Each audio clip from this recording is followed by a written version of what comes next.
தமிழ்நாட்டின் அறுவடை வீடுகளில் ஆன்மீக ஒளியாக உயர்ந்து நிற்கும் பழனி மலையில் தண்டாயுத பாணியாக அருள்பாலிக்கும் முருகப்பெருமான் இன்று வரை கோடிக்கணக்கான பக்தர்களின் நம்பிக்கையாக இருக்கிறார். ஒருநாள் நாரதர் கொண்டு வந்த ஞானப்பழம் காரணமாக சிவபெருமானும் பார்வதியும் தங்கள் மகன்கள் முருகனும் விநாயகரும் இடையில் ஒரு தெய்வீக போட்டியை வைத்தனர். உலகத்தை சுற்றி வருபவருக்கே அந்த பழம் என்ற சவால் விடுக்கப்பட்டது.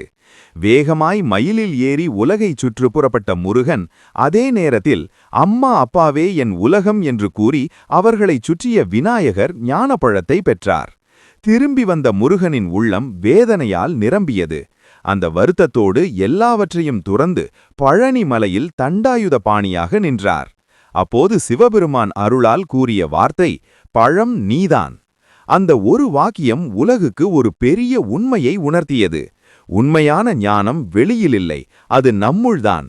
சித்தர் போகர் உருவாக்கிய நவபாஷான சிலையாக இன்றும் அருள் பாலிக்கும் பழனி ஆண்டவர் தியாகம், அமைதி, ஞானம் ஆகியவற்றின் சின்னமாக உயர்ந்து நிற்கிறார். தைப்பூசம் போன்ற திருவிழாக்களில் மலையேறி ஹரவோம் முருகா என்று முழங்கும் பக்தர்களின் குரலில் அதே ஆன்மீக அதிர்வு இன்று வரை ஒலிக்கிறது. கோபத்தை விட்டு ஞானத்தை அடைந்த தெய்வம்தான் பழனி முருகன். வாழ்க்கையில் எதுவும் இழந்தோம் என்று நினைக்கும் தருணத்தில் நீயே அந்த பழம் என்று நமக்கு நினைவூட்டும் கருணை மூர்த்தி. பழனி ஆண்டவர் அருள் எல்லோருக்கும் கிடைக்கட்டும். சென்னைக்கு அருகில் அமைந்துள்ள சிறுவபுரி முருகன் டெம்பிள் ஒரு அதிசயமான நம்பிக்கையின் தலம். இங்கு பாலசுப்பிரமணியராக இளம் இளவரசன் போல அருள்பாலிக்கும் முருகன் கருணை நிறைந்த புன்னகையுடன் பக்தர்களை ஆசீர்வதிக்கிறார். புராண கதைகளில் லவா மற்றும் குஷா அஸ்வமேத குதிரையை பிடித்து வீரத்தை வெளிப்படுத்திய புனித நிலம் இதுவென்று கூறப்படுகிறது. பின்னர் தங்கள் தந்தையான ராமா அவர்களுடன் ஏற்பட்ட போரின் உண்மையை அறிந்து பாவ நிவர்த்திக்காக இறைவனை வழிபட்டதால் இந்த தலம் தெய்வீக சக்தி பெற்றதாக நம்பப்படுகிறது. சிறுவனாக அருள் பாலிப்பதால் சிறுவபுரி என பெயர் பெற்ற இந்த கோவிலில் திருமணம் தாமதமாகும் இளைஞர்கள் மனமாற வேண்டினால் விரைவில் நல்ல இனவர் கிடைப்பார் என்ற உறுதியான நம்பிக்கை தலைமுறைகளை கடந்து வாழ்கிறது. மணி ஒலி முழங்க, வேல் ஒலி பிரகாசிக்க, வேல் வேல் முருகன் என்று பக்தர்கள் கூவும்போது வாழ்க்கையின் தடைகள் அனைத்தும் கரைந்து போகும் என உணர்த்தும் இந்த புனித தலம் நம்பிக்கைக்கு வடிவான ஒரு தெய்வீக அனுபவம். நன்றி, வணக்கம். உங்களுக்கு முருகனை பிடிக்குமென்றால் இந்த வீடியோவை லைக் செய்யுங்கள். கமெண்டில் ஓம் முருகா என்று பதிவிட்டு உங்கள் வேண்டுதலை தொடங்குங்கள். இது போன்ற ஆன்மீக ரகசியங்களுக்கு சேனலை சப்ஸ்கிரைப் செய்து கொள்ளுங்கள். குன்றத்தூர் மலைமேல் உயரமாக அருள்பாலிக்கும் முருகன் ஏன் அங்கே நிற்கிறார் தெரியுமா? உங்களுக்கு முருகனை பிடிக்குமென்றால் இந்த வீடியோவை லைக் செய்யுங்கள். கமெண்டில் ஓம் முருகா என்று பதிவிட்டு உங்கள் வேண்டுதலை தொடங்குங்கள். இது போன்ற ஆன்மீக ரகசியங்களுக்கு சேனலை சப்ஸ்கிரைப் செய்து கொள்ளுங்கள். சென்னைக்கு அருகில் இருக்கும் குன்றத்தூர் மலைமேல் உயரமாக அருள்பாலிக்கும் முருகன் ஏன் அங்கே நிற்கிறார் தெரியுமா? தூரத்தில் இருப்பதற்காக அல்ல, எல்லோரையும் சமமாக காக்க உயரத்தில் நிற்கத்தான். வறண்டு போன நிலம், காலியான கிணறுகள், நம்பிக்கை இழந்த மக்கள், அந்த நேரத்தில் ஒரு சிறுமியின் மனமார்ந்த அழைப்பு மட்டும் வானத்தை தொட்டது.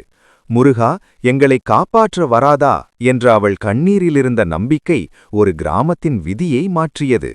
கனவில் அருள்வாக்கு அளித்த முருகன் ஒன்றுபட்டு முயற்சி செய் என்ற ஒரு சொல்லால் மக்களின் மனதை இணைத்தார். கைகோர்த்து ஏரியை சுத்தம் செய்த அந்த ஒற்றுமைதான் அதிசயத்தை வரவழைத்தது. கருமேகங்கள் சூழ்ந்தது, மழை பொழிந்தது, வறண்ட மனங்களும் நிலங்களும் குளிர்ந்தன. அப்போது அனைவரும் உணர்ந்த உண்மை என்னவென்றால், கடவுள் அருள் தர காத்திருக்கிறார். ஆனால் நாம் ஒருபடி முன்னேற வேண்டும்.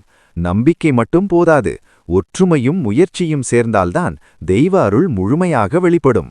முருகனிடம் நாம் மனமுருகி வேண்டுதல் வைக்கும்போது அந்த வினாடியே அவர் மாலையில் இருந்தோ அல்லது காதில் இருந்தோ பூ கீழே விழுவது சாதாரண நிகழ்வல்ல.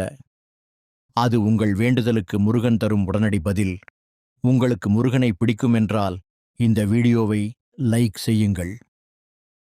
கமெண்டில் ஓம் முருகா என்று பதிவிட்டு உங்கள் வேண்டுதலை தொடங்குங்கள்.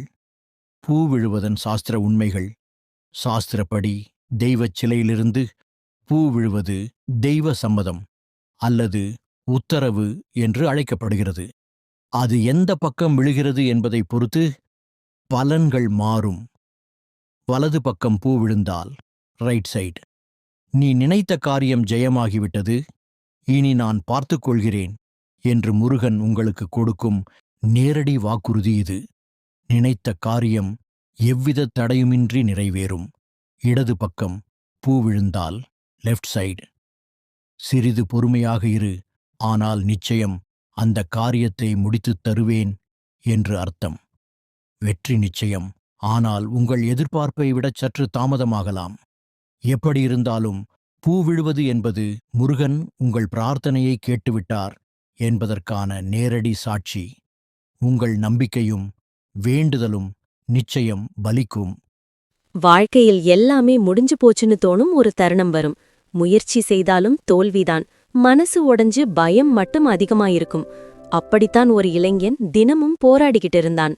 அப்போது அவன் பாட்டி சொன்னாள், முருகன் வேல் மாறல் மந்திரம் நம்பிக்கையோட சொல், உன் வாழ்க்கை மாறும். முதல் நாள் அவன் சொன்னான், எதுவும் நடக்கல. 2ஆம் நாள் சொன்னான், இன்னும் மாற்றம் தெரியல. ஆனா அவன் மனசுல ஒரு அமைதி பிறக்க ஆரம்பிச்சது. பயம் குறைய ஆரம்பிச்சது. தைரியம் மெதுவா வளர ஆரம்பிச்சது. தினமும் அதிகாலையில எழுந்து முருகனின் வேலை பார்த்து வேல் மாறல்னு சொன்ன அந்த நொடியில அவன் உள்ளே இருந்த பலவீனம் கரைய ஆரம்பிச்சது. சில வாரங்கள் கழிச்சு வேலை நேர்காணலில் அவன் பேசியது வேற லெவல் தைரியம். அந்த நாள் அவன் வெற்றி பெற்றான். அப்போதான் அவன் புரிஞ்சது, மந்திரம் வெளியில் அதிசயம் செய்யாது, அது உள்ளே இருக்கும் சக்தியை எழுப்பும். நம்பிக்கையோட சொன்ன ஒரு மந்திரம் ஒரு மனிதனோட வாழ்க்கையே மாற்றிடும். உங்களுக்கு முருகனை பிடிக்கும் என்றால் இந்த வீடியோவை லைக் செய்யுங்கள். கமெண்டில் ஓம் முருகா என்று பதிவிட்டு உங்கள் வேண்டுதலை தொடங்குங்கள். இதுபோன்ற ஆன்மீக ரகசியங்களுக்கு சேனலை சப்ஸ்கிரைப் செய்து கொள்ளுங்கள்.